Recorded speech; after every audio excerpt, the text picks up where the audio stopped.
அவல் உங்களில் எத்தனை பேருக்கு பிடிக்குங்க? சின்ன வயசில் அடிக்கடி சாப்பிட்றதுனாலயோ என்னமோ கொஞ்சம் பிடிக்காம இருந்துருந்துச்சு. பட் ரீசெண்ட் டைம்ஸில் அவலை நான் பிரேக்ஃபாஸ்ட்டுக்கு அடிக்கடி பண்ண ஆரம்பிச்சிருக்கேன். ஒவ்வொரு டைமும் டிஃப்ரெண்ட்டாக ட்ரை பண்ணுவேன். இந்த டைம் நான் நைட்டே காராமணியை ஊற போட்டு காலையில் ப்ரெஷர் குக் பண்ணி எடுத்துக்கிட்டேன்.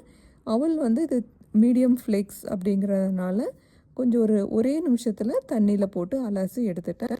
தாளிக்கிறதுக்கு எப்பவும் போல் பேனில் ஆயில் விட்டு கடுகு, உளுத்தம்பருப்பு, கடலைப்பருப்பு, வெங்காயம், பச்சை மிளகாய், கருவேப்பிலை எல்லாம் போட்டு வதங்கினதுக்கு அப்புறமா வேக வச்சுருக்க காராமணியும் சேர்த்து தேவையான அளவு உப்பு, மஞ்சத்தூள் ஆட் பண்ணி நம்ம அலசி எடுத்து வச்சுருக்க அவளையும் சேர்த்து மிக்ஸ் பண்ணதுக்கு அப்புறமா இறக்குறதுக்கு முன்னாடி லைட்டாக பெப்பர், கொத்தமல்லி தழை தூவி இறக்குனிங்கன்னா சூப்பரான ப்ரோட்டீன் ரிச் அவல் ரெடி. கண்டிப்பாக நீங்களும் ட்ரை பண்ணி பாருங்கள். சின்ன வயசில் பிடிக்காமல் இருந்து ஆனால் இப்போது உங்களுக்கு ஃபேவரட்டான ஃபுட் ஐட்டம் என்ன அப்படின்னு மறக்காமல் கமெண்ட் பண்ணுங்கள்.